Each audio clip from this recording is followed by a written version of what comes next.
नमस्कार, मैं प्रिया राज। आप देख रहे हैं न्यूज़ 24। आपको बता दें कि लगातार बिहार विधानसभा चुनाव से पहले तमाम तरह के बदलाव होने शुरू हो गए हैं। ऐसे में माननीय प्रधानमंत्री नरेंद्र मोदी जहां भारत को और भारत के लोगों को न्याय दिलाने के लिए हर एक कोशिश की, पाकिस्तानियों को जमकर जवाब भी दिया और जवाब के तौर पर आपने देखा कि किस तरह से पूरे देश ने प्रधानमंत्री नरेंद्र मोदी का समर्थन किया। लेकिन ऐसे में आपको बता दें कि अब बीजेपी का नया राष्ट्रीय अध्यक्ष बनने को पूरी तरह से बातें उठनी शुरू हो गई है।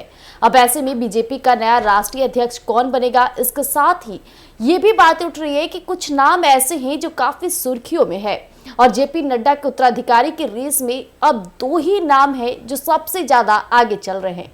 अब ऐसे में वो दो नाम कौन से होंगे जो न सिर्फ यूपी बल्कि बिहार विधानसभा चुनाव में भी काफी ज्यादा फायदा देने वाले हैं।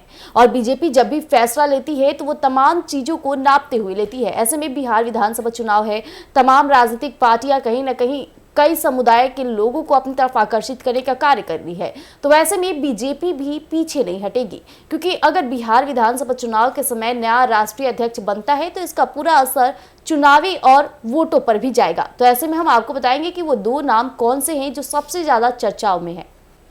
आपको बता दें कि जम्मू कश्मीर के पहलगाम आतंकी हमले के बाद बीजेपी ने राष्ट्रीय अध्यक्ष के चुनाव की प्रक्रिया को टाल दिया था, लेकिन ऑपरेशन सिंदूर और पाकिस्तान के साथ सीज फायर के बाद अब पार्टी जल्द ही राष्ट्रीय अध्यक्ष जेपी नड्डा के उत्तराधिकारी के नाम का ऐलान कर सकती है। मौजूदा राष्ट्रीय अध्यक्ष जेपी नड्डा के उत्तराधिकारी के तौर पर अभी तक दर्जन भर से अधिक नामों की चर्चा हो चुकी है। इनमें उत्तर से लेकर दक्षिण तक के कई बड़े चेहरे शामिल है। इसके साथ ही विश्व स्तर और सूत्रों की माने तो बीजेपी के राष्ट्रीय अध्यक्ष की रेस में केंद्रीय मंत्री भूपेंद्र यादव और धर्मेंद्र प्रधान के नाम पर काफी गंभीरता से मंथन हो रहा है। ऐसे में माननीय प्रधानमंत्री नरेंद्र मोदी लगातार बातें कर रहे और ये बातें सफलतापूर्वक बताई जा रही है। अब आपको बता दें कि प्रधानमंत्री नरेंद्र मोदी नागपुर दौरे के बाद संगठन चुनाव की प्रक्रिया में तेजी आई थी, लेकिन 22 अप्रैल को पहलगाम में बड़े आतंकी हमले के बाद पार्टी ने तमाम गतिविधियों को रोक दिया। तो सूत्रों की माने तो पाकिस्तान के साथ सैन्य संघर्ष रोकने के बाद बीजेपी ने नए राष्ट्रीय अध्यक्ष पर बातचीत फिर से शुरू हो गई है। और सूत्रों का कहना है कि इस महीने के आखिरी तक ऐलान संभव है, क्योंकि बिहार विधानसभा चुनाव अक्टूबर और नवंबर में प्रस्तावित है। ऐसे में जो भी नया अध्यक्ष बनेगा उसके पास तैयारी के लिए करीब 100 से कुछ अधिक दिन ही होंगे।